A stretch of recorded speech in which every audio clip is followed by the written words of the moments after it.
2017. godine na jednom glazbenom portalu pročitala sam ovo. Ako je grupa Čuj svojevrsni vrhunac nove hrvatske jazz scene koja savršeno kombinira aktualne klupske ritmove s jazzom, onda su japanski premijeri njezina najveća konkurencija i nova glazbena avangarda hrvatske klupske scene. Intrigantno, plesno, sadržajno, hrabro i originalno, a to je bilo 2017. godine. Krivac, šta kažeš, šta je drukčije danas? To, mislim, lijepe riječi prije svega. Lijepo je to čut. Drukčije je to da je u biti sve isto. Ali je forma malo drukčija. Od studijskog benda koliko smo bili 10 godina pokušavamo sad postati pravi pod navodnicima, jer i to je bio pravi bend, ali bend uživo. To je jedina razlika u načinu rada. Bend postoji na sceni od 2009. godine, jesam li pravo? Pa dobro, mislim, možemo sad filozofirati i reći da zameci se mogu naći i prije 2000. i tamo bla bla bla, ali uglavnom 2010. na ljeto, 15.6. Točno na dan grada Rijeke smo se odlučili nazvat nekako i krenuti u tu avanturu. Kako, otkud ideja? Pa, mislim, ideja koja je za svaki bend, ljudi se nađu, skuže da nekako si dobro mirišu jedan drugome, pa mogu zajedno raditi i se okupe i počnu raditi. Tako smo i mi isto. Ja sam radio elektronsku glazbu doma sam svoju na kompjuter, to se zvalo Flat Hill Airlines i to je bilo sve nekako onako vrlo jednostavno, rudimentarno, dosta bazično i početnički. I onda mi je prijatelj, dragi kolega iz benda Marin Juričić, dao neke svoje akustične skladbe na gitari isto snimljene doma i onda sam ja jednostavno to spojio, produkcijski nastala jedna kombinacija koja nam se činila jako zanimljivom i onda smo to nastavili dalje razvijati. Prva stvar koja se dogodila je već nakon 2-3 dana je on zvao svog prijatelja Morisa Mateljana, njegovog kolegu iz davnog bivšeg riječkog benda koji se zvao Kvadrat Nodno i eto tako smo kao trio jednostavno nastavili spajati sve ono što se nama ponaosob sviđa u glazbi i umjetnosti i stvarati neku kombinaciju toga. Dogovorili smo se, jedna od prvih stvari koja je bila kao nekakav isto tako pod navodnicima manifest je to da nećemo svirati uživo, nego ćemo snimati i radit ćemo studijski i to nam je pričinjavalo jako puno radosti sve do, evo recimo, prošlog ljeta kad smo rekli da nam to više nije dosta i da bi sad voljeli nešto više od toga napraviti. Šta se desilo? Otkud ta ideja za tranzicijom? Pa mislim, ta ideja je došla prilično, pa nije došla spontano, ali nekako organski se pojavila zato što smo vidjeli da to možemo, to smo sad napravili smo to nekoliko puta za redom, 10 godina za redom smo tako funkcionirali, tako smo operirali i probili neke osobne granice i jednostavno došli do toga da je počelo svrbiti za svirkom uživo. Možda smo odabrali krivi trenutak s obzirom da je sad sve stalo u toj industriji, ali vratit će se opet kad se već bude vratilo. Mislim, kombinacija je,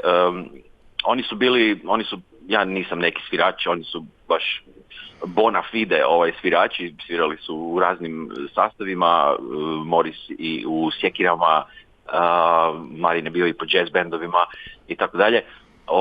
I jednostavno je njih dvojicu prvenstveno počelo osvrbiti da se svira uživo. Znaš, svirka uživo, ne treba tu previše objašnjavati razliku između speglanog studijskog projekta i energije na stage-u. Ne?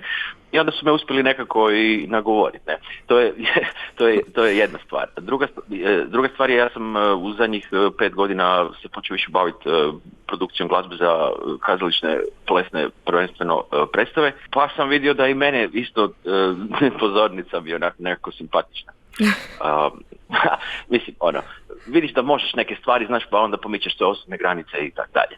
I treća stvar je interes, ne veliki sad nešto da se ljudi okupljaju na prosvjedima i zahtijevaju da mi sviramo uživo, ali svako toliko dođe neki upit kao pa ovo vam je kao cool, mogli bi to svirati uživo i onda nekako sve to skupa se spojilo i vrijeme je prošlo i ne znam, jednostavno je došlo do toga da bi sad išli na pozornicu. Kažem, možda malo krivo vrijeme, ali bolje ikad. Ali dobro, pomalo. Ja se isto nadam da će doći era koncerata i da ćemo čim ovo prođe izlaziti kao nikada i biti po koncertima kao nikada do sad. U tom velikom periodu koliko postojite, koliko puta ste sjeli i razmišljali šta bi, kako bi, di bi? To je ono što često pitam. Imate li neki manifest za stil koji stvarate? Meni se osobno činite vrlo široki. Jedinstveni ste mi, ali igrate se u isto vrijeme. Dobro si primijetila, radi se o igri u biti jednoj kontroliranoj manje više igri. Manifest nije napisan, nije ni izrečen do kraja, ali imamo nekoliko tih osnovnih dogovora, tipa nećemo sad svirati uživo i tako dalje. Ali što se samo htjela tiče, to se isto prirodno sve dogodilo. Imaš 3 čovjeka, Marin, Moris i ja, koji smo prilično glazbeno, koliko god smo i slični po nekim alijansama i nekim osovinama, toliko smo jako različiti po utjecajima. Ne? I onda smo jednostavno pustili da se prirodno dogodi spoj ta 3 interesa. I možda otud, sigurno otud je i onda sami stil se pojavio van. Znači, ne znam, ja jako volim elektronsku glazbu, klasičnu i modernu i ne znam, jako dugo sam radio na radiju i pop glazba mi je užasno bliska, koliko god je baš pretjerano ne volim. Znači, je tu library music, nekakvi veterani tog žanra iz 60-ih, 70-ih i 80-ih, prog rock recimo kod njih dvojice, jazz rock također, classic rock, klasika 20. stoljeća, tako da sve to skupa nekako se, spojilo i nastali su japanski premijeri. Isto tako, jedan od prešutnih dogovora je bio ne robovanje jednom stilu. Znači, nađeš recimo jedan stil i sad guraš to cijelo vrijeme. Nego je svaki put šta god se dogodi. Nema nikakvih ograničenja, nema praktički nikakvih planova.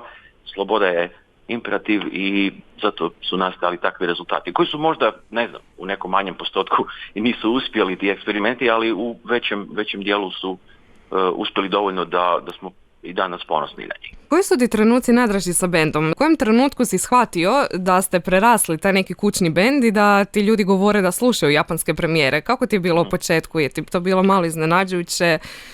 Bilo mi je drago svakako. Ali mislim, iznenađujuće, pa da, je, zato što je to dosta obskurna glazba, dosta underground glazba, instrumentalna u velikoj većini, prije svega to je nešto što je isto veliki filter prema ljudima, ljudi ne znam koliko doživljavaju instrumentalnu glazbu u većini. Tako da, bilo je lijepo čuti da nekog to ozbiljno doživljava. Isto tako, pogotovo zbog toga, meni kao producentu iz svega toga je bilo užasno drago što te doživljavaju, što nas doživljavaju kao band, jer jako je lako dismisati to sve, a vi nešto tu se nešto našli, prijatelji, pa nešto doma napravite na kompjuteru, ne, ali to je isto band, ne, kompjuter je isto instrument i tak da kad čuješ da te neko doživljava kao band je jako lijepo, jer većina te ne doživljava kao band, jer nisi na pozornici i nemaš gitaru u ruci, znaš. Tako da to legitimitet tog projekta kao baš pravo glazbenog projekta je tu došao onda vani. Meni je to bila jako draga situacija. Što se tiče omiljenih trenutaka, oni su uglavnom ne glazbeni, zato što mi smo najviše vremena nas trojica provodili na nekakvim izletima, na putovanjima koje smo si sami zadali po Riječkom prstenu, u Istri i Gorskom kotaru i tražili nekakve apstraktne, izvan glazbene inspiracije i događaje koje smo onda, apstraktno pokušali pretočiti u glazbu i umjetnost općenito. Tako da ti nekakvi trenuci na cesti, nekakvo snimanje zvukova, znaš, po prirodi, po malim selima, po smetlištima, po napuštenim industrijskim halama i takvim nekim stvarima, znači nešto što se događa izvan studija, nešto što se događa na, pod navodnicima, terenu, to su najbolji trenuci u povijesti japanskih premijera. Danas u glazbi nemamo više striktne granice žanrova, svi nešto miješaju i ne možemo reći da je više išta tabu. Ne možemo se iznenaditi ni na neki black metal band, sve smo već čuli, sve smo već vidjeli. Uh-huh. Šta je onda underground muzika? Kako ste se svrstali u to i zašto? Pa dobro, to je sad i filozofsko pitanje, a pitanje terminologije i svega skupa. Sprstili smo se u to zato što nekako prirodno nam je to leglo, jer izgleda da je prirodno riječ dana, zato što nije glazba koja je komercijalne naravi, znači ne puštati se na radiju. Sad to je isto drugo pitanje što se danas uopće pušta na radiju i kako se playliste rade. Ali jednostavno takva je, sama po sebi. Mi smo kroz tih 10 godina počeli pisati i klasične songove, mislim, kao pjesme, za pjevanje. Pa to je isto jedan, recimo, put koji bi voljeli više istražiti i sad ga definitivno više istražujemo u ovoj živoj varijanti. Ali što se samih stilova tiče, da, mislim da je pase opće pričati o stilovima, pogotovo nakon 90-ih, kad se dogodio to veliko miješanje. Prije su stilovi bili dosta hermetični i odvojeni i bilo je naravno eksperimentatora i ljudi koji su pokušali napraviti nekakav crossover i spojiti neke stvari, no međutim nakon 90-ih pričati o žanrovima i pogotovo danas kad svako može izmisliti svoj stil, ti i ja sad možemo izmisliti žanr u 5 minuta i nazvat ga nekako, i ako ima dovoljno ljudi kojima se to sviđa, to će zaista postati žanr onda, ne? Tako da, šta znam, ne znam. Albumi ili singlovi? Da li radite stvar po stvar ili imate neku širu priču? Znači, sva trojica smo odrasli na glazbi prilično ozbiljno. Ozbiljno smo doživljavali glazbu, čim smo postali svjesni svijeta i života i sebe. Tako da smo, na tu foru smo dosta klasični. U smislu, album, bez obzira na to što je danas doba streaminga i jedne pjesme i zbog toga što cijele nove generacije uopće ne doživljava album kao art formu, mi i dalje smatramo album osnovnom jedinicom glazbene nekakve, količinskom, ne? Tako da i dalje razmišljamo albumski i nećemo nikad prestati o tome razmišljati, jer mislim da album kao jedno vremensko trajanje glazbe ima apsolutno smisla. Baš upravo je, ja mislim, zato i ostao takav kakav je do dan danas, jer je savršen format. Tako da dalje razmišljamo na taj način, bez obzira na to što sva okolina je suprotna.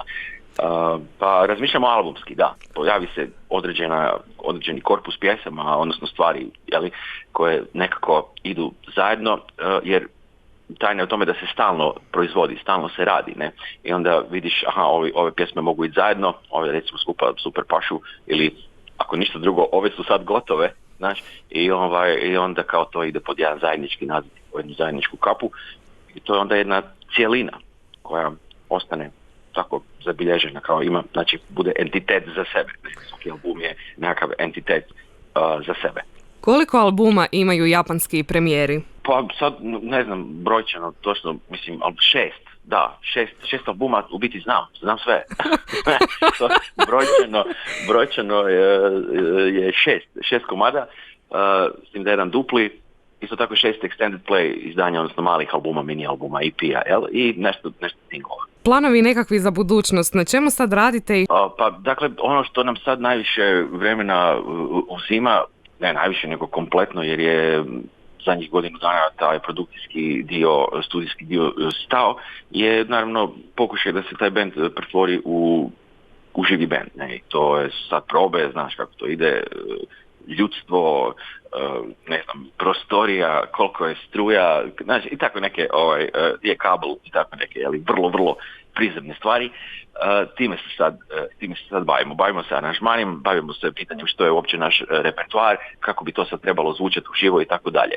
Ono što se sigurno ne događa se transfer tog zvuka koji su japanski premijeri kultivirali 10 godina zadnjih na stage, zato što taj zvuk je vrlo studijski, vrlo elektronski i trebalo bi nam jako puno i resursa i vremena i nekih stvari koje možda ni nemamo da bi to stavili na stage baš u tom obliku. Zato pokušavamo naći novi glazbeni jezik i nova neka rješenja. U biti to bi bili japanski premijeri 2.0. Znači, ne bi bilo zgoreg ni da se skroz neko novo ime nađe, ali ostavit ćemo to ime za sad. Ja sam imao ideju kao bivši japanski premijeri, znači, to je kao i smiješno, a i istinito, i tako, ali kao i dalje su japanski premijeri, ali ne znam, kineski premijeri, whatever, uopće nije važno, ali nećemo mijenjati ime, samo sam ti htio naglasiti da je to dovoljno različito od zadnjih 10 godina da bi komotno moglo se nazvati novim imenom. Imamo nove članove, mislim, mi smo zadnjih 10 godina radili kao trio plus jedna, u biti naša vokalistica je bila Petra Gržetić, danas Petra Gržetić-Pučak. Sad radimo s još puno više ljudi u ovom živom sastavu. Tu su Ana Jerčinović koja je glavni vokal, zatim vaša kolegica Linda Uran je s nama, Lorena Žuvić nam je trenutno na porodiljnom, pa nju čekamo da se vrati. Znači Moris Mateljan, Marin Juričić, dva originalna premijera. Andy Oblak je na bubnjevima i Vedran Mić na raznim instrumentima, između ostalog na saksofonu. I tu sam ja na ritam gitari. Eto, to je nekakav kombo od sad 7, ali uskoro 8 ljudi koji je trenutna realnost ovog našeg benda. A još jedna stvar, diskografska koja nije nimalo mala, je to što će za vrlo kratko vrijeme, uskoro kroz mjesec, dva, izaći album sa Vavom, Vlado Simčić Vava i mi smo počeli surađivati prije nekakvih 3 godine i tako smo vrlo neobavezno i vrlo lagano i vrlo polako i vrlo od volje radili nekakvu kolaboraciju i to je sad, eto, pred neko vrijeme završeno. Album se zove New Green Cabaret ili Novi zeleni kabaret, trebao bi izdati Dallas Records uskoro, s obzirom da je Dallas Records Vavina matična izdavačka kuća. Tako to je dosta fora jer mislim da će više ljudi svakako čut za nas. Ne? A i bila je velika čast raditi sa čovjekom koji je bog gitare u ovom gradu i to je izrečeno sad bez ikakve ironije. Onda se jako veselim tom novom albumu. Album će biti zanimljiv, album će biti zanimljiv zato što po prvi put ima puno pjesama na njemu, znači puno vokala, 10 stvari, samo su 4 instrumentala, znači 6 pjesama koje smo Marin, Moris, Vava i ja 3 godine radili zajedno sa vokalisticama Lorenom Žuvić, Petra Gržetić-Pučak također i Iva Močibob iz Turista Vavinog obiteljskog i njenog benda. Jel? Tako da ima 6 pjesama, što je 6 puta više nego što do sad ikad bilo na albumu našem. Tako da to je recimo jedna novi sound koji se veselim, znači ljudi konačno to isto tako čuti jer mi sa tim pjesmama živimo jako, jako dugo pa se veselimo da ih konačno možemo podijeliti sa ljudima. Kao i mi. Imaš neku poruku za kraj za slušatelje Radio Rijeke? Nemam pojma. Pijte dovoljno vode, jedite zdravo, razmišljajte o tome da nećete cijeli život moći jesti stvari koje sad jedete. To je recimo zdravstveni savjet. Umjetnički savjet je ne morate slušati japanske premijere, pogotovo nekako vam se ne sviđaju, ali budite znatiželjni i otvoreni prema glazbi koja vam nije možda na prvu ono što vi mislite da ste vi. Iznenadit ćete se i u život će vam ući puno lijepih stvari, velikih, novih, od kojih ćete onda samo moći rasti i napredovati. Je to onak dosta pametno bilo. Da, bilo je vrlo pametno. Morat ćemo te zvati opet. Svaki tjedan može. Gle, mislim, japanski premijeri, o tome smo se našli da bi pričali, tu ima jako, jako puno sitnih nekih detalja, puno glazbenih filozofija, događaja, trenutaka, videa, 100 toga. Tako da mogli bi pričati jako puno, pa evo, ja sam i sljedeći tjedan isto slobodan. Ovo je bio Krivac iz japanskih premijera. Puno ti hvala na vremenu i čujemo se uskoro. Hvala vam na prilici i thanks. Čujemo se. Ćao.